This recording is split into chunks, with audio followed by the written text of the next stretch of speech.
Assalamualaikum warahmatullahi wabarakatuh. Kali ini di nuansa yang berbeda, tapi ya tidak jauh lah daripada kita masih gaduh tentang kebenaran nasab kalangan Bani Ba'alawi. Akan tetapi kali ini saya menyajikan bahwa di mana sama-sama acara di Banten. Satu acara yang diselenggarakan oleh Kesultanan Banten. Di sisi lain ada acara di mana di situ kita lihat bahwa wakil presiden negara menghadiri acara Muharram juga, di mana kita lihat kemesraan kebersamaan Kiai Haji Imaduddin Al-Bantani. Yang menarik akan saya ulas bahwasanya terlihat sudah secara berlahan menunjukkan bahwa arah mana yang makin terang dan di sisi mana yang semakin suram, ya. Di situ nampak jikalau memang Kiai Haji Imaduddin itu adalah orang yang bermasalah dengan tesisnya, tentu secara nalar dan logika seorang yang mewakili daripada kenegaraan, mana di situ adalah wakil, tentu akan enggan menghadiri atau bahkan bertemu dengan Kiai Imad. Akan tetapi sebaliknya, bahwa kehangatan yang mereka tunjukkan, bahkan dengan lantang Kiai Haji Ma'ruf Amin sebagai wakil presiden mengatakan bahwa asal beliau dari Kresek dan beliau adalah santri Kresek. Jelas bahwa selama ini para muhibbin itu memandang sebelah mata akan nama Kresek, di mana yang kita ketahui adalah tempat Kiai Imaduddin berada. Dan dikatakan oleh Kiai Haji Ma'ruf Amin, beliau bangga, dan termasuk beliau adalah alumni pondok pesantren Kresek dengan terang benderang. Artinya membuat kita bahwa yang selama ini menganggap remeh akan sebuah nama tersebut seakan-akan dipandang sebelah mata. Mungkin ya tidaklah sekelas seperti kita menyebut Jawa Timur, Jawa Tengah, yang kita kenal dengan kota santri. Kresek agak-agaknya ya kurang familiar, tapi kenyataannya setelah Kiai Haji Ma'ruf Amin menyatakan bahwa dirinya adalah alumni dari pesantren Kresek, maka jelas bahwa wilayah atau tempat di mana Kiai Imaduddin itu berada bukanlah suatu tempat yang kita pandang sepele. Kenyataan mampu sudah menghadirkan orang-orang yang memang sudah kita lihat kualitasnya. Nah, saudara-saudaraku, ini adalah bentuk satu jawaban di mana orang yang tadinya mencemooh, menertawakan Kiai Kampung Kresek, ya, tiba-tiba statement dari wakil presiden menyatakan bahwa asal beliau, kelahiran beliau, bahkan beliau adalah alumni dari Kresek. Luar biasa. Dengan itu artinya bahwa kualitas pendidikan di daerah tersebut, maka tidak bisa kita anggap bahwa mereka adalah lingkup yang remeh dalam segi keagamaan. Nah, tentu dengan hal ini yang membuat kubu sebelah tentunya kelojotan ya, dengan kemesraan. Kemudian sambutan presiden mengenai daripada setelah beliau memaparkan,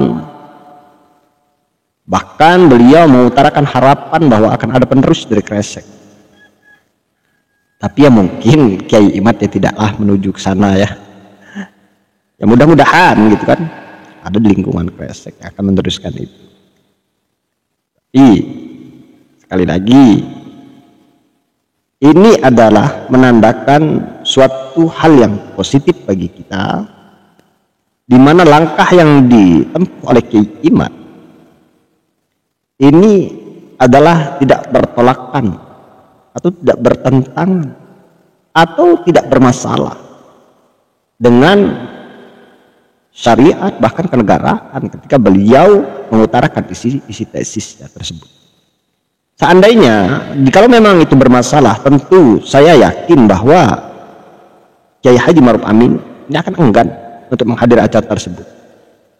Terlebih beliau adalah orang terkemuka, orang yang nominasinya adalah nomor 2 di negara ini.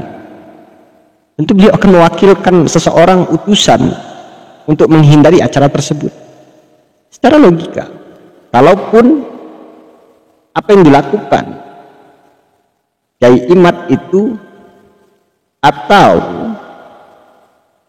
yang diutarakan tesis Kiai Imad itu adalah bermasalah. Sekali lagi, bahwa pasti Kiai Ma'ruf Amin akan menolak dan mewakilkan seseorang utusan untuk menghadiri acara tersebut jikalau memang kajian tesis Kiai Imaduddin itu bertolak belakang dengan urusan syariat ataupun kenegaraan. Jelas. Kan tetapi dalam hal ini beliau menghadiri secara langsung. Dan yang di-framing bahwa mungkin Kiai Ma'ruf tidak tahu kalau di situ ada Kiai Imad. Tidak, itu jelas kok tempatnya di Kresek. Pasti tahu keberadaan Kiai Imad. Yang jelas itu daerah Kiai Imad. Dan Kiai Imad adalah tokoh di daerah itu. Beliau adalah pengurus salah satu Nahdlatul Ulama cabang yang ada di Kresek. Jadi tentu ini adalah sekali lagi hal yang positif, bentuk jawaban, bentuk hal yang menurut saya akan semakin terang perjalanan tesis Kiai Imaduddin. Kemudian lagi apa yang dibahas oleh Kiai Haji Ma'ruf Amin tentang peringatan daripada Muharram. Beliau menyinggung bahwa di situ penetapan daripada tahun hijrah pertama. Beliau mengemukakan bahwa memang seakan-akan saya membayangkan bahwa kias yang disampaikan dalam bentuk bahasa harus adanya hijrah berpikir, hijrah dalam tindakan, hijrah pada konsep yang ini harus kita lakukan jikalau kita ingin mengharapkan sebuah kemajuan. Kalau saya sangkut pautkan dengan tesis, maka betul bahwasanya sekarang ini kita lagi hijrah, di mana konsep yang selalu kita kedepankan adalah untuk selalu suhro, hanya husnuzon pada kalangan Ba'alawi. Para ulama-ulama terdahulu mereka menempuh dengan cara suhro wal istiqadah. Tetapi dengan lantang Kiai Ma'ruf Amin mengatakan bahwa dengan adanya hijrah kita konsep harus mungkin melalui kajian, melalui penelitian, baik itu ditelusuri dengan fakta sejarah ataupun dengan ilmu-ilmu modernisasi yang dimutakhirkan. Kemudian di sisi lain Kiai Haji Ma'ruf Amin menyinggung dalam sudut pandang keimanan bahwa iman itu tidak lepas atas hidayah yang diberikan oleh Allah Subhanahu wa taala. Maka hanya Allah lah yang memberikan kekuatan dan kita hanya ikhtiar. Dengan kata lain beliau mengatakan ya yang mau percaya ya silahkan, mau tidak ya monggo. Artinya bahwa kita tidak bisa memaksakan seseorang itu untuk selalu percaya pada kita. Begitu pula dengan kita, tidak pula bisa untuk dipaksakan harus mengikuti mereka. Itu adalah pilihan. Tergantung bagaimana Allah menghendaki kita ingin di jalur yang benar ataupun yang salah. Bahkan beliau mengatakan ketika seseorang itu menempuh jalan yang salah, jalan yang sesat, maka akan disesatkan sejadi-jadinya. Jadi luar biasa menurut saya, kalaupun kita mencerna, kalaupun kita memahami tentang apa yang dikatakan oleh Kiai Haji Ma'ruf Amin sebagai Wakil Presiden Negara Republik Indonesia yang tercinta ini, dengan lantunan bahasa yang amat sangat bermakna, santun, bijak, seolah-olah tidak ada yang tergoresi, tidak ada yang terzolimi. Tetapi jikalau kita cermat, maka makna itu akan tertuang, akan tergambar dengan terang benderang. Demikian saudara-saudaraku, tentunya komentar saya kali ini tentang kehadiran daripada Wakil Presiden Indonesia yakni Kiai Haji Ma'ruf Amin, mana beliau menghadiri acara Muharram di Banten dan langsung pula bertemu dengan Kiai Imad.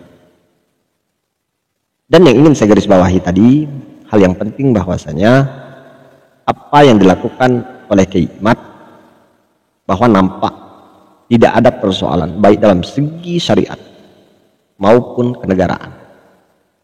Oleh karena itu, baik dari pihak negara manapun instansinya, maka biasa-biasa saja. Begitu pula di dalam hal syariat, di mana yang kita ketahui bahwasanya Kiai Imad ini adalah kader, beliau adalah tokoh, beliau adalah orang yang berpengaruh di cabang NU. Tentu jikalau langkah beliau ini salah, jikalau langkah beliau ini fatal, maka secara otomatis beliau secara resmi akan tentunya dikeluarkan dari kepengurusan KNU-an. Tetapi saya rasa tidak akan mungkin seorang kepengurusan Nahdlatul Ulama tidak ada koordinasi, tidak ada komunikasi. Saya yakin mereka di belakang saling berkomunikasi, baik pro maupun kontra. Mereka saring, mereka bicarakan hal itu, sehingga dianggap keduanya ini masih masuk dalam logika, masih masuk dalam akal, dan tahap kajian itu adalah dianggap sesuai. Maka tinggal tergantung bagaimana kita untuk menyikapi. Itu saja kawan, mudah-mudahan bermanfaat, dan tentu kalangan muhibin dan orang-orang yang ingin mencari sebuah kebenaran, kita semua diberikan hidayah oleh Allah Subhanahu wa taala. Saya akhiri, salam akal sehat. Assalamualaikum warahmatullahi wabarakatuh.